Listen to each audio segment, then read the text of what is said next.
saya J. Let's see, 1, 2, 3 nasi goreng.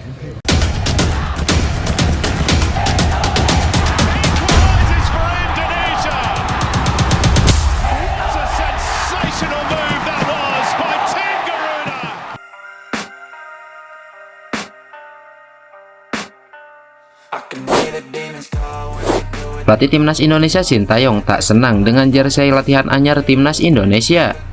Seperti yang diketahui, PSSI telah resmi meluncurkan jersey Timnas Indonesia, Erspo, yang menjadi penyedia aparel untuk Timnas Indonesia. Bukan cuma menyediakan perlengkapan pertandingan, Erspo juga berkewajiban menyediakan kebutuhan pakaian latihan Timnas Indonesia. Nah, jersey latihan yang dipakai Timnas Indonesia ini ternyata belum cukup baik. Sintayong merasa bahannya belum bisa menyerap keringat. Keluhan Sintayong disampaikan oleh manajer Timnas Indonesia Sumarji. Ya, jadi Sintayong protes, artinya ada sedikit ketidaknyamanan dalam jersey latihan. Dari pihak Erspo langsung merespon dan langsung ganti sesuai dengan jersey yang diinginkan. Tadi dilihat tidak nyerap keringat dan Sintayong bilang harus diganti. Kalau jersey main sudah bagus, intinya hanya latihan. Erspo bilang mau diganti besok, paling lambat lusa, hari ini mau dijahit, ujar Sumarji. Pemain Timnas Indonesia JIJS mengaku tak sabar mencatatkan debutnya bersama tim Garuda di Stadion Utama Gelora Bung Karno ketika berlaga pada kualifikasi Piala Dunia 2026 zona Asia melawan Vietnam pada Kamis mendatang. Bek yang bermain untuk klub divisi 2 Liga Italia yaitu Venezia mengaku tak sabar karena sangat menantikan laga Indonesia ketika bermain tuan rumah yang selalu dipenuhi puluhan ribu supporter yang hadir. Berbicara laga melawan tim dengan julukan The Golden Star Warrior itu, JIJS mengaku meskipun Indonesia keluar sebagai pemenang saat kedua tim bertemu di Piala Asia 2023 di Qatar Januari lalu, ia ingin Garuda waspada pada tim yang berperingkat 105 dunia tersebut. Saya sudah melihat foto dan video para supporter, atmosfer yang sangat bagus. Saya sangat menantikannya. Tentu, saya melihat pertandingan itu di Piala Asia 2023. Saya pikir itu adalah laga yang bagus buat kita. Vietnam merupakan tim yang bagus dan kita harus mempersiapkan hal yang bagus karena ada beberapa pemain yang bagus dan mereka bisa bermain bola dengan sangat baik. Kami harus berhati-hati dan kita akan melakukan yang terbaik, ujar JIJS.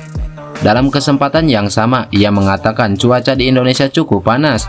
Namun, meskipun cuacanya berbeda dari Belanda dan Italia tempat ia bermain, ia mengaku masih menyukainya. Selain itu, ia juga mengungkapkan sudah hafal beberapa kata bahasa Indonesia. Ia mencontohkan kalimat perkenalan diri, berhitung dari angka 1, dan makanan khas Indonesia yaitu nasi goreng. Panas, sangat panas, namun itu bagus meskipun berbeda dengan Belanda dan Italia di mana saya bermain, tapi saya menyukainya meski sedikit berkeringat dan panas. Halo, nama saya J, 123, nasi goreng. Ya, saya tahu beberapa, saya belajar sendiri, juga belajar sama keluarga saya, jelas JIJS. JIJS adalah pemain yang lahir di Merlo, Belanda pada 2 Juni 2000. Ia mempunyai darah Indonesia dari kakeknya yang berasal dari Jakarta dan neneknya yang berasal dari Semarang. Pelatih Timnas Vietnam Philippe Trosser membakar semangat anak asuhnya menjelang jumpa Timnas Indonesia pada lanjutan kualifikasi Piala Dunia zona Asia. Sebagai pelatih, Philippe Trosser mengaku kedatangannya ke Vietnam untuk membantu mengembangkan sepak bola tim berjuluk The Golden Star Warrior tersebut. Dia pun ingin anak asuhnya membuktikan diri di setiap pertandingan, termasuk saat melawan Timnas Indonesia. Para pemain yang berada di sini ialah pejuang. Mereka selalu berusaha memberikan yang terbaik, bahkan dari setiap sesi latihan. Tujuan kami bukan hanya menang, tapi bagaimana cara meraih kemenangan itu, ujar Philippe Trosser. Pertandingan Timnas Indonesia versus Vietnam cukup penting bagi masing-masing tim untuk menjaga kans lolos ke fase berikutnya. Vietnam saat ini duduk di peringkat kedua grup F dengan 3 poin dari 2 pertandingan. Adapun Indonesia berada di posisi juru kunci karena baru mengumpulkan 1 poin. Tom Hey dan Ragnar Oratmangun akhirnya resmi menjadi warga negara Indonesia pada Senin 18 Maret 2024 setelah mengambil sumpah WNI di Kanwil Kemenkumham DKI Jakarta. Baik Tom Hey dan Ragnar Oratmangun sama-sama mengutarakan kebahagiaannya bisa mendapatkan paspor Indonesia. Ragnar Oratmangun bahkan tak tanggung-tanggung, ia memiliki mimpi mengantarkan timnas Indonesia lolos ke Piala Dunia. Bicara tampil di Piala Dunia, peluang timnas Indonesia untuk lolos ke edisi 2026 masih terbuka lebar. Timnas Indonesia bisa membuka peluang lolos ke babak ketiga kualifikasi Piala Dunia 2026 zona Asia, asalkan minimal mengemas 4 poin dalam 2 pertemuan kontra timnas Vietnam. Ragnar Oratmangun pun tak sabar dapat memperkuat timnas Indonesia. Ia tak sabar merasakan atmosfer yang ditujukan supporter timnas Indonesia menjamu timnas Vietnam di Stadion Utama Gelora Bung Karno. Sayangnya untuk pertandingan di Jakarta, Ragnar Oratmangun dan Tom Hei diprediksi belum bisa tampil. Paling cepat keduanya memperkuat timnas Indonesia saat gantian melawat ke markas timnas Vietnam. Saya sangat bahagia karena saya dapat mengambil sumpah WNI. Saya ingin tampil di Piala Dunia bersama timnas Indonesia.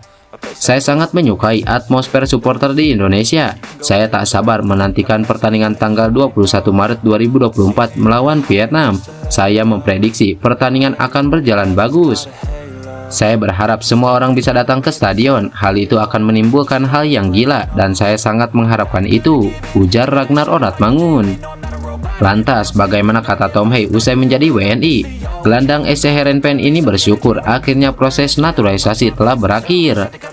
Usai menjalani proses yang panjang, akhirnya selesai juga. Setelah saya main bersama Heerenveen, saya langsung ke bandara. Saya terbang selama 18 jam untuk kemudian ke kantor dan akhirnya selesai. Saya sangat bahagia, ujar Tom Hei. Seperti yang diketahui, timnas Indonesia kehilangan 3 pemain andalannya, yakni Jordi Amat, Yance Sayuri, dan Elkan Bagot karena mengalami cedera. Karena masalah ini, Sintayong harus mencoret mereka dari daftar pemain yang dipanggil ke pemusatan latihan di Jakarta. Juru taktik asal Korea Selatan itu awalnya memanggil sebanyak 28 pemain untuk persiapan menghadapi timnas Vietnam.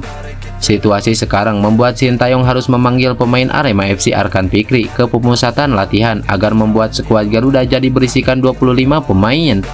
Sintayong mengatakan ketiga pemain yang mengalami cedera itu tak cuma absen pada laga di SUGBK saat melawat ke markas Vietnam pada 26 Maret 2024, mereka juga tak bisa ikut dalam tim. Kehilangan ketiga pemain tersebut diakui sang juru taktik ada dampak negatif, akan tetapi dia percaya kepada pemain lain yang ada di dalam skuad bisa juga memberikan kemampuan terbaiknya. Jordi, Yance, Elkan, mereka tidak akan main juga untuk di Vietnam. Pastinya akan ada dampak negatif, tapi saya percaya dengan pemain yang ada di sini pasti bisa menunjukkan yang terbaik, ujar Sintayong. If you're patient and soon it can all be worth it, all the searching. Pain is never really permanent, but damn it hurts, man. I could feel all of the turbulence and it's concerning. I've been searching for a purpose, I hope it's worth it.